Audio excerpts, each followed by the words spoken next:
Hello दोस्तों, क्या हाल चाल? सब ठीक ठाक?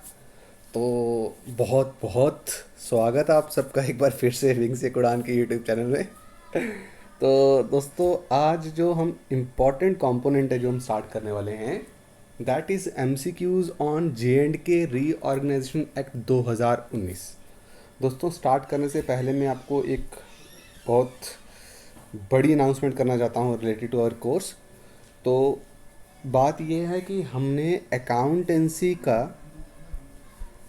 जो न्यूली एडिड टॉपिक हैं, अकाउंटेंसी के जो न्यूली एडिड टॉपिक्स हैं, उनका एक कोर्स तैयार किया है जो आपको हमारे विंग्स एक उड़ान की ऐप से मिलेगा। ठीक है, आपको विंग्स एक उड़ान जाके प्ले स्टोर में डाउनलोड करनी है। वहाँ पे जाके आप न्यूली एडिड टॉपिक्स बाय किरण सर, सारी वीडियोस आप उसमें देख सकते हो। अभी उसमें फ़िलहाल हमने इनकम टैक्स पे वीडियोस पूरी अपलोड कर दी हैं, और आज से किरण सर उसमें कॉस्ट अकाउंटिंग की भी वीडियोस अपलोड कर देंगे। तो आप विंग्स एक उड़ान से जाके उस कोर्स का एक्सेस ले सकते हो। तो चलो दोस्तों, स्टार्ट करते हैं JNK reorganisation act 2019।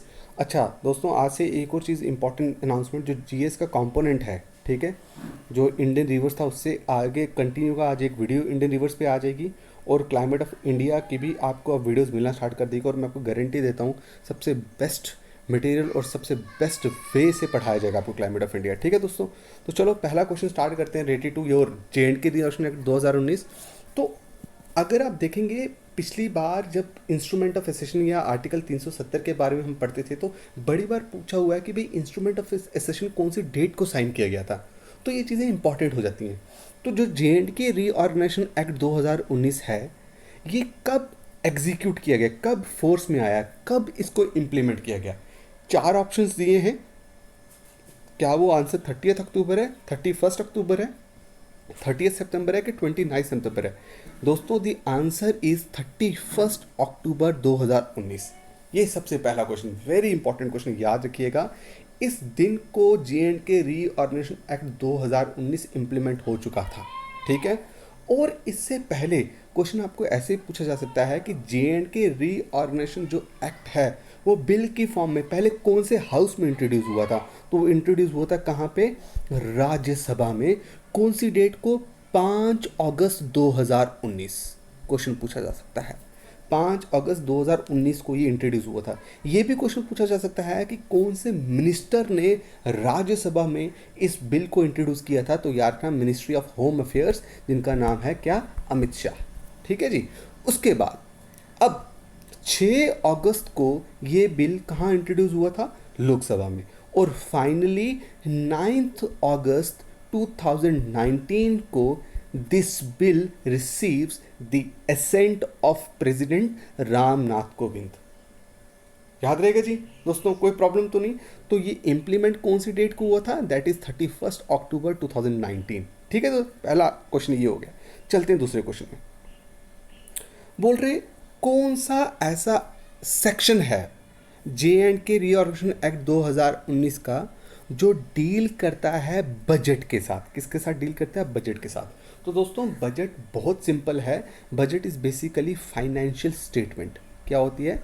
Financial statement, जिसमें बात की जाती है रेवेन्यू और एक्सपेंडिचर की बात की जाती है। तो बजट JNK रीऑर्गेनाइजेशन एक्ट 2019 के किस सेक्शन में मेंशन किया गया है? तो इनमें से आंसर कौन सा रहेगा दोस्तों? That is section 14 subsection 1। याद रहेगा, सॉरी सेक्शन 14 नहीं, 41 सबसेक्शन 1। ये आंसर है सेकंड का। क्लियर है? चले हम आगे। चलो जी, क्वेश्चन नंबर थर्ड। अच्छा, बोलते हैं बताइए कि अगर यूनियन टेरिटरी में प्रेसिडेंट रूल लगता है तो JNK रीऑर्गेनाइजेशन एक्ट 2019 के किस पार्ट में मेंशन्ड है? किसके बारे में? किसके बारे में? प्रेसिडेंट रूल के बारे में। तो याद रखिएगा उसका आंसर कौन सा है? That is part 7। यहाँ पे दो बार क्या कहते हैं पार्ट 7 आ गए, एक पार्ट 8 था, तो थोड़ा मिस्टेक है किसमें, टाइपिंग में, तो इसको इग्नोर कीजिएगा। Part 7 of the JNK reorganisation act 2019 deals with president rule. और कौन सा सेक्शन डील करता है? तो याद रखिएगा सेक्शन 73। तो दोस्तों, section 73 deals with the president rule. कौन से पार्ट में है? पार्ट 7 में। तो प्रेसिडेंट रूल कब लगता है? जब स्टेट में मशीनरी फेलियर हो जाती है। तो कौन से आर्टिकल के थ्रू प्रेसिडेंट रूल लगाया जा सकता है? दो आर्टिकल्स हैं, आर्टिकल 356 एंड 365। 356 एंड 365 याद रहेगा दोस्तों। चले हम, कोई प्रॉब्लम तो नहीं, चलते हैं जी। क्वेश्चन नंबर 4 बोलते हैं कौन सा सेक्शन है जो ये बोलता है कि the CM of union territory of J and K shall be appointed by lieutenant governors, नहीं है गवर्नर है, ठीक है। कुछ कुछ टाइपिंग एरर है तो प्लीज इसको इग्नोर करिएगा कि कौन सा section, under which section of J and K reorganisation act 2019 the CM of J and K shall be appointed by lieutenant governor. तो उसका जो आंसर रहेगा दोस्तों दैट इज सेक्शन 54 सबसेक्शन 1, मतलब ऑप्शन सी। याद रहेगा, कोई टेंशन तो नहीं। चलें आगे, ठीक है। लेफ्टिनेंट गवर्नर सीएम को अपॉइंट कर सकता है कौन से सेक्शन के थ्रू, कौन से सेक्शन में उसको ये पावर दी गई है? Section 54 subsection 1। चलें दोस्तों आगे। अच्छा, बोला है under which section the duration of legislative assembly of union territory of J&K is fixed for 5 years. कौन से सेक्शन ने ये बोला है कि जो अब लेजिस्लेटिव असेंबली होगी किसकी, यूनियन टेरिटरी की, उसकी जो टेन्योर है वो 5 साल रहने वाला है। तो द सेक्शन इज 15, 16, 17 और 18। तो दोस्तों यहाँ पे आंसर क्या रहेगा? आंसर रहेगा 17। दोस्तों कभी कभी क्वेश्चन ये भी पूछा जा सकता है आपसे कि जो 5 ईयर का जो टेन्योर फिक्स किया है वो कब स्टार्ट होता है, कब से इसको माना है? जब वो इलेक्शन जीतती है, ठीक है। ऐसे क्वेश्चन पूछे थे तो याद रखना वो ड्यूरेशन 5 साल का कब से गिना जाता है? From the day of first meeting of legislative assembly, from the day of first meeting of legislative assembly. ये भी क्वेश्चन पूछा जा सकता है, सेक्शन 17 ने फिक्स किया है।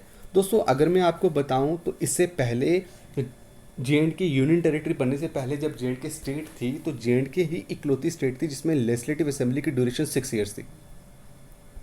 तो अब चेंज होगी, कितनी हो गई है? 5 year. Under which section? Section 17। याद रहेगा दोस्तों। चले हम आगे, चलते हैं आगे जी।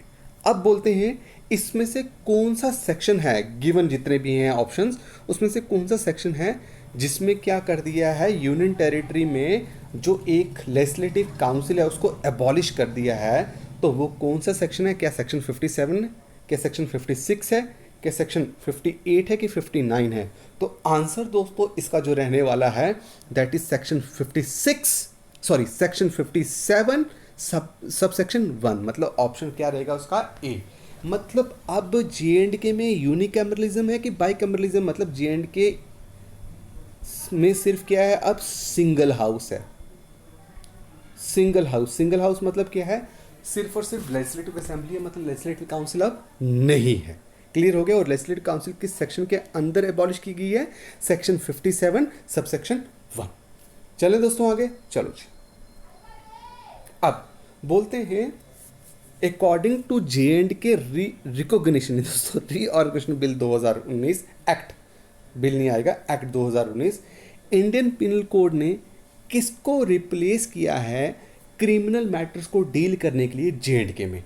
क्या वो जे.एंड.के पिनल कोड है, क्या वो लद्दाख पिनल कोड है, क्या वो रणबीर पिनल कोड है, क्या वो इनमें से कोई भी नहीं है? तो आंसर क्या है दोस्तों इसका? आरपीसी। आरपीसी को रिप्लेस किसने किया है? आईपीसी ने।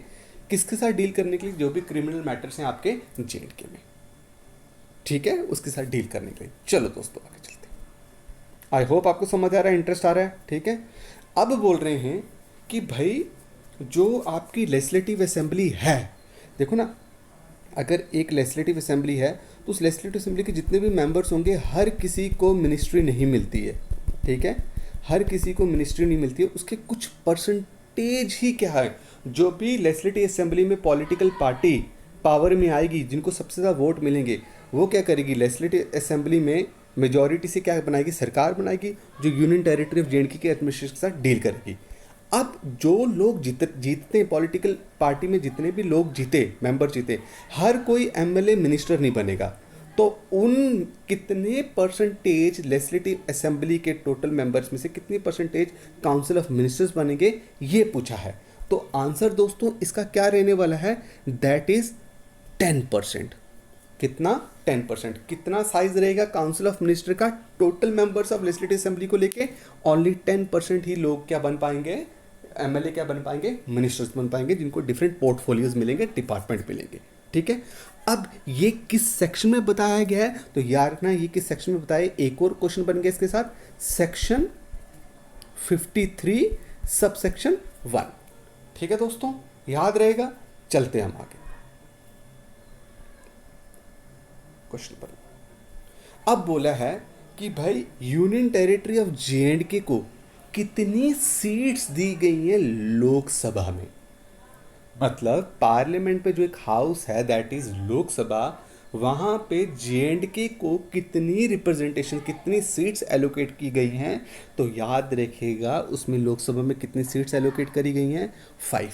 कितनी? ऑप्शन बी, मतलब इसका ऑप्शन क्या रहेगा, आंसर क्या रहेगा, 5। इससे पहले जे&के के पास कितनी सीट्स होती थी दोस्तों, 6।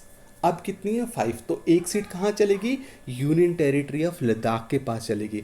अब कौन से सेक्शन में बताया गया है कि 5 सीट्स एलोकेट करी जा रही हैं किसको, यूनियन टेरिटरी ऑफ जम्मू को, और एक सीट एलोकेट करी जा रही है यूनियन टेरिटरी ऑफ लद्दाख को लोकसभा में, तो वो है सेक्शन 10। याद रहेगा दोस्तों, कोई प्रॉब्लम तो नहीं। चले हम आगे, चलो जी। अब बोला है जो भी स्टेट को रीऑर्गेनाइज करते हैं। दोस्तों अगर किसी ने मेरी वीडियोस नहीं देखी जे&के रीऑर्गेनाइजेशन एक्ट को लेकर, मैंने 2 वीडियोस में कंप्लीट करवाया, उसको पहले देखना फिर ही आके एमसीक्यू उसको कवर करना। ठीक है, उसके बिना फ़ायदा नहीं है करने का। बोलते हैं जब जे&के रीऑर्गेनाइजेशन बिल पार्लियामेंट में पहुंचा तो उसको किस मेजॉरिटी से, वो जब इम्प्लीमेंट, उसको जब लॉ बनाना था तो पार्लियामेंट को कौन सी मेजॉरिटी फॉलो करनी पड़े उसको बिल से एक्ट बनाने के लिए। क्या वो मेजॉरिटी सिंपल थी, क्या वो मेजॉरिटी स्पेशल थी, क्या वो मेजॉरिटी एब्सोल्यूट थी, या क्या वो majority special majority with ascent of half of the states थी। तो याद रखिएगा the answer is what, the answer is simple majority. What is simple majority, more than 50% of members present and voting, इसको बोलते हैं सिंपल मेजॉरिटी। तो जब भी रीऑर्गेनाइजेशन करनी है, या वो इंटरनल क्या कहते हैं स्टेट्स की करनी है, या कोई वो स्टेट जो इंडिया के पार्ट नहीं है, तो हमेशा पार्लियामेंट बाय सिंपल मेजॉरिटी ही करेगी। ठीक है जी, चले हम आगे, कोई टेंशन तो नहीं। चलो जी, अब बोलते हैं इनमें से कौन से आर्टिकल ने पार्लियामेंट को ये अथॉरिटी दी, या पार्लियामेंट को ऑथराइज करा जे&के स्टेट को रीऑर्गेनाइज करने का। अब जो स्टेट जे&के की है वो स्प्लिट हो गई ना, वो स्प्लिट हो गई, यूनियन टेरिटरी ऑफ जे&के बनी और यूनियन टेरिटरी ऑफ लद्दाख बनी। अब इसको स्प्लिट करने वाला या इसको रीऑर्गेनाइज करने वाली कौन सी अथॉरिटी थी, वो थी पार्लियामेंट। और पार्लियामेंट को अथॉरिटी कौन से आर्टिकल से मिली है, याद रखिएगा आर्टिकल 3। कौन सा, आर्टिकल 3। कोई प्रॉब्लम तो नहीं है, समझ के, क्योंकि आर्टिकल 3 में ये बोला है जो भी एग्जिस्टिंग स्टेट्स हैं उसको रीऑर्गेनाइज करना।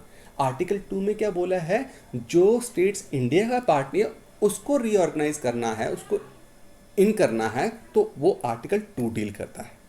आर्टिकल 3 बोलता है जो एग्जिस्टिंग स्टेट्स हैं उनको रीऑर्गेनाइज करना। तो जे&के एग्जिस्टिंग स्टेट थी, तो कौन सा आंसर आएगा, आंसर आर्टिकल 3, सी ऑप्शन। ठीक है दोस्तों, चलो जी आगे। वेरी इंपॉर्टेंट क्वेश्चन, बोलते कौन सा आर्टिकल है इंडियन कॉन्स्टिट्यूशन का which is followed to administer the union territory of J and K. Union territory of J and K के एडमिनिस्ट्रेशन को चलाने के लिए कौन सा आर्टिकल है इंडियन कॉन्स्टिट्यूशन का वो फॉलो किया जा रहा है। तो that is article 238 capital A, that is article 240 capital A, article 239 capital ए, या आर्टिकल 241 कैपिटल ए। तो दोस्तों इसका जो आंसर रहेगा that is option C, article 239 capital A. ये सेम मॉडल जो है, इसमें जितने भी प्रोविजंस हैं उसको फॉलो किया जाता है कहाँ पे, पुदुचेरी में। और इसी पुदुचेरी में जो एडमिनिस्ट्रेशन चल रही है उसी को सेम एप्लीकेबल करा है कहाँ पे, यूनियन टेरिटरी ऑफ जे&के में।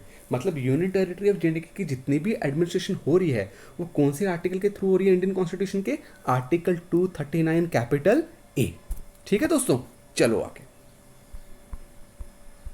हाँ, बोलते हैं कौन सा शेड्यूल है J&K रीऑर्गेनाइजेशन एक्ट का जो डील करता है ओथ्स एंड एफर्मेशंस के साथ? पहले तो आपको पता होना चाहिए कि J&K रीऑर्गेनाइजेशन एक्ट में कितने शेड्यूल्स हैं। टोटल शेड्यूल्स हैं 5। कितने शेड्यूल्स हैं टोटल? 5 शेड्यूल्स। इन 5 शेड्यूल्स में से 4th शेड्यूल जो है वो डील करता है विद ओथ्स एंड एफर्मेशंस। अगर बाई चांस एमएलए अपॉइंट हुआ है, एमएलए इलेक्ट हुआ है, तो इलेक्शन के बाद वो क्या करेगा? शपथ लेगा। तो उसकी शपथ कौन से शेड्यूल में मेंशन करी है? शेड्यूल 4। याद रहेगा? ये एग्जाम्पल थी आपको समझाने के लिए। चलते हैं दोस्तों आगे। क्वेश्चन नंबर 13 हो गया। अब चलते हैं क्वेश्चन नंबर 14। बोलते हैं J&K रीऑर्गेनाइजेशन एक्ट एप्लीकेबल होने के बाद कितने सेंट्रल लॉज हैं जो अब यूनियन टेरिटरी ऑफ J&K में एनफोर्स किए गए हैं? That is 145 laws, central laws, 140 central laws, 106 central laws और 110 सेंट्रल लॉज। तो दोस्तों जो इसका आंसर रहेगा दैट इज ऑप्शन सी। अब कितने सेंट्रल लॉज को J&K में फॉलो किया जा रहा है? 106 सेंट्रल लॉज को J&K में एनफोर्स किया गया है दोस्तों। ठीक है, चले हम आगे, कोई टेंशन तो नहीं। अब बोलते हैं कौन सा सेक्शन है J&K रीऑर्गेनाइजेशन एक्ट का जिसने लेजिस्लेटिव असेंबली एस्टैब्लिश किया है for the union territory of J&K? तो याद रखिएगा दोस्तों, उसका जो आंसर है that is section 42 subsection 2। Section 42 नहीं, सॉरी, सेक्शन 14 सबसेक्शन 2। ये बेसिकली क्या है, इसने क्या बनाया है? यूनियन टेरिटरी में क्या होगी भाई? स्टेट लेजिस्लेटिव असेंबली की स्टैब्लिशमेंट करी है। और यहाँ पे क्या है, जो लेजिस्लेटिव बॉडी है वो क्या है? यूनिकैमरलिज्म है, सिंगल हाउस है। क्या है? सिंगल हाउस है। ठीक है, मज़ा आ रहा है ना? बोर तो नहीं हो रहे ना? चलो, इसकी पीडीएफ भी आपको मिल जाएगी डिस्क्रिप्शन बॉक्स में, टेंशन नहीं लीजिएगा। बोलते हैं कौन सा पार्ट है इंडियन कॉन्स्टिट्यूशन का जो डील करता है रीऑर्गेनाइजेशन ऑफ स्टेट्स का? तो अगर आप मेरा पहला ही देखोगे वीडियो J&K रीऑर्गेनाइजेशन एक्ट में तो आपको पता चल जाएगा दैट इज पार्ट 1। इतना कोई मुश्किल सवाल नहीं था, ये बहुत आसान सवाल था। ठीक है, अब चलते हैं आगे। Yes, very important. पहली बात कि मतलब कौन इनमें से किसके पास पावर है to appoint the lieutenant governor for the union territory of J&K? तो याद रखिएगा the power lies with president. और प्रेसिडेंट किस आर्टिकल के थ्रू, किस आर्टिकल में बताया कि यूनियन टेरिटरी ऑफ J&K में क्या करना है? एडमिनिस्ट्रेटर अपॉइंट करना है और प्रेसिडेंट करेगा। That is article 239 capital A. बहुत मजेदार क्वेश्चन है ये। ठीक है, under article 239 capital A the president shall appoint lieutenant governor for the union territory of J&K। ठीक है, क्लियर है? और लेफ्टिनेंट गवर्नर क्या होंगे? ये एडमिनिस्ट्रेटर होंगे जो J&K को क्या करेंगे? एडमिनिस्टर करेंगे। ठीक है जी, चलते हैं नेक्स्ट क्वेश्चन। देखिए ये क्वेश्चन भी बहुत ज़बरदस्त है। बोला है कौन से सेक्शन में, under which section the legislative assembly में by law adopt any one or more of the languages in use in the union territory of J&K as official language? मतलब बोला है कि कौन सा सेक्शन ये पावर देता है लेजिस्लेटिव असेंबली को कि वो बाय पासिंग ए लॉ के थ्रू एक या एक से ज़्यादा लैंग्वेज क्या कर सकती हैं? As an official language use कर सकती हैं for the union territory of J&K। मतलब ऑफिशियल लैंग्वेज के लिए कौन सा सेक्शन है? तो याद रखिए दैट इज सेक्शन 47 सबसेक्शन 1। याद रहेगा? मतलब ये सेक्शन 47 सबसेक्शन 1 ये बोलता है कि भाई लेजिस्लेटिव असेंबली बाय लॉ क्या कर सकती है? एक या एक से ज़्यादा लैंग्वेजेस को ऑफिशियल लैंग्वेज बना सकती है यूनियन टेरिटरी ऑफ J&K की। ठीक है दोस्तों, चले हम आगे।